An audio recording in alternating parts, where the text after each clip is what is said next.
Sérimania, c'est jusqu'au 30 mars prochain ici à Lille et dans 6 autres villes de la région. Pour en parler, nous sommes avec vous, Frédéric Lavigne, bonjour. Bonjour. Alors, nous sommes ici, place du Théâtre, à Lille, devant un bus impérial. Où sommes-nous finalement ?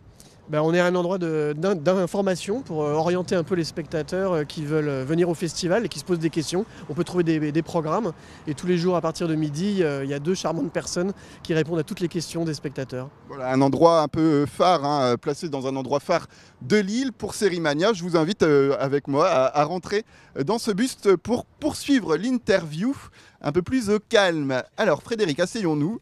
J'ai envie de vous poser plein de questions sur ce qui attend le téléspectateur et le public de Sérimania. Déjà, 71 séries sur 450 reçus, c'est énorme. Comment se passe un petit peu la sélection de toutes ces séries ?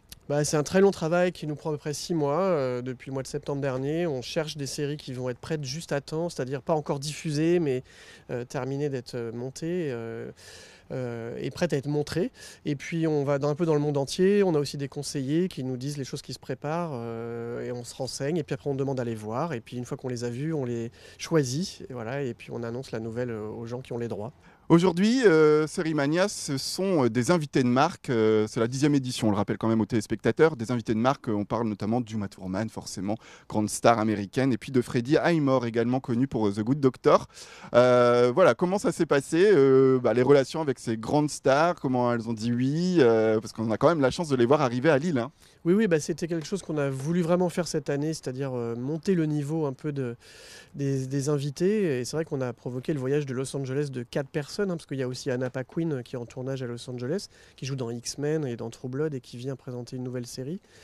Et puis Adam Scott qui viendra présenter aussi la nouvelle version de la 4e dimension, Twilight Zone, qui est un acteur très populaire. C'est un travail aussi très long d'approche. On discute à la fois avec les studios qui ont les séries et qui donc travaillent avec les agents des acteurs qui jouent dans les séries. Il y a beaucoup d'intermédiaires. On ne leur parle jamais directement. Oui. On passe toujours par 2, 3, 4 intermédiaires successifs.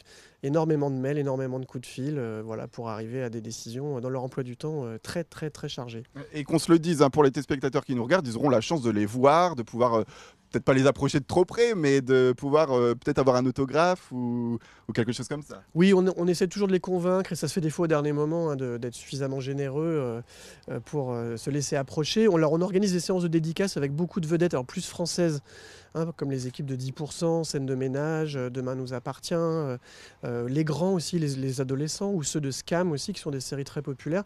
Tout cela viennent au Tripostal, il y a des séances de dédicaces, il y a des séances en salle ou avec ce qu'on appelle des photocalls, des prises de photos à l'arrivée où on peut en général leur demander des autographes. Pour les stars américaines, c'est un peu plus compliqué, mais Freddie Highmore, par exemple, a accepté de faire une sorte de tapis rouge devant le nouveau siècle. Il acceptera de faire des autographes, d'être approché. Et puis au tapis rouge à l'ouverture, là, il y a tout le jury qui passe et les vedettes. Et là, il y a aussi possibilité de les approcher. Alors, qu'on le dise également aux téléspectateurs de la région, 6 villes où Sérimania va s'étendre, c'était important de déployer un petit peu ce festival en dehors de Lille ? On va à Lens, par exemple. On va avoir la nouvelle série de Michel Bussy avec Bruno Solo qui vient à Lens. Dunkerque, on amène Mytho, la série de Fabrice Gobert qui sera là aussi pour la présenter, série d'Arte. Il avait fait Les Revenants avant. On a Les Petits Meurtres d'Agatha Christie qui reviennent forcément. Un classique. Et puis on a Meurtre à Lille quand même, qui passe au Colisée de Roubaix, qui a été tourné dans la piscine. Donc ça c'est assez formidable. On va à Amiens aussi, à la Maison de la Culture, avec une série fantastique asiatique. Ouais.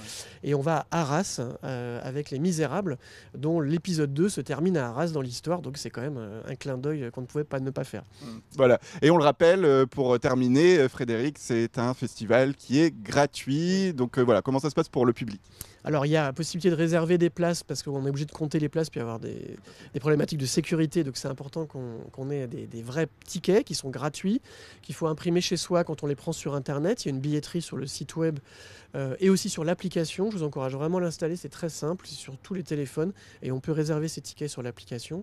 Il y a des séances qui sont affichées complets sur ces outils-là, mais en fait il y a toujours des places qui se libèrent au dernier moment parce que c'est un festival gratuit et on peut facilement laisser tomber une séance. Il y a toujours des places qui se libèrent, donc venez au dernier moment. Prévoyez quand même d'être là 20 minutes avant pour être sûr de pouvoir trouver une place. On laisse rentrer au dernier moment tous les gens pour remplir les dernières places et puis il y a encore plein de séances disponibles. Voilà, mais tout est effectivement gratuit sinon. Voilà. Tout est gratuit, avis aux amateurs de séries. Et je suppose qu'il y en a de nombreux qui passent des soirées Netflix et autres supports de séries en streaming qui existent aujourd'hui pour ce festival. Donc Sérimania 10e édition, c'est jusqu'au 30 mars ici à Lille et dans 6 villes de la région. Que les séries commencent, Sérimania a ouvert ses portes. Un événement international à suivre sur votre chaîne. En attendant, retrouvez le programme des jours à venir. Grande ouverture le vendredi 22 mars à 20h. Au Nouveau Siècle à Lille, découvrez les premières minutes de la série The Red Line.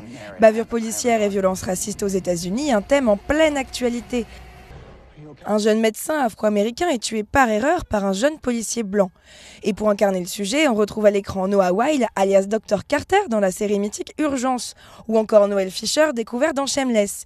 La diffusion commencera dès fin avril sur CBS, mais Sérimania vous permet de découvrir en exclusivité les 2 premiers épisodes. Samedi à 15h30 au Tripostal, rencontrez le casting de Demain nous appartient, la série de TF1 qui a presque 2 ans connaît un vrai succès auprès du public de la Une. Dans la ville de Sète, au bord de la mer, la vie de plusieurs familles est rythmée par des enquêtes policières, des mensonges, secrets familiaux, rivalités et questions de société. Sans réservation et en accès libre, vous pourrez rencontrer Ingrid Chauvin ou encore Juliette Tressanini. Samedi toujours, une série américaine mise à l'honneur. À 16h15 à l'UGC Ciné-Cité, une partie de la saison 2 de Good Doctor sera présentée au public. Sean Murphy est un jeune docteur autiste savant. Doté d'une très grande intelligence, il a beaucoup de mal à communiquer avec son entourage. Rêvant de devenir chirurgien, il intègre un prestigieux hôpital. Débordant d'optimisme, Sean suscite vite de l'admiration chez certains de ses collègues, mais doit apprendre à surmonter les préjugés chez certains d'entre eux. Et pour connaître la suite des festivités, rendez-vous sur Grand Lille TV et Grand Littoral TV.